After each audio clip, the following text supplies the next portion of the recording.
And এবং অর্থে ব্যবহৃত হয়।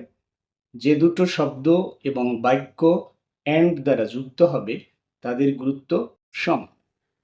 I like tea and coffee. আমি চা ও কফি পছন্দ করি। চা ও কফির গুরুত্ব সমান। I bought some clothes and had some snacks. আমি কিছু জামা কাপড় কিনেছিলাম এবং কিছু খাবার খেয়েছিলাম। জামা কাপড় কেনা ও খাবার খাওয়ার গুরুত্ব সমান। অ্যাজ ওয়েল অ্যাজ সেই সাথে বা পাশাপাশি অর্থে ব্যবহৃত হয়। যে দুটো শব্দ বা বাক্য অ্যাজ ওয়েল অ্যাজ দ্বারা যুক্ত হবে তাদের মধ্যে প্রথমটির গুরুত্ব বেশি। I like tea as well as coffee.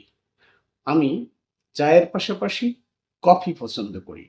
চায়ের গুরুত্ব এখানে একটু বেশি। I bought some clothes as well as had some snacks. আমি কিছু জামা কাপড় কিনেছিলাম, পাশাপাশি কিছু খাবার খেয়েছিলাম। এখানে জামা কাপড় কেনার গুরুত্বটা একটু বেশি।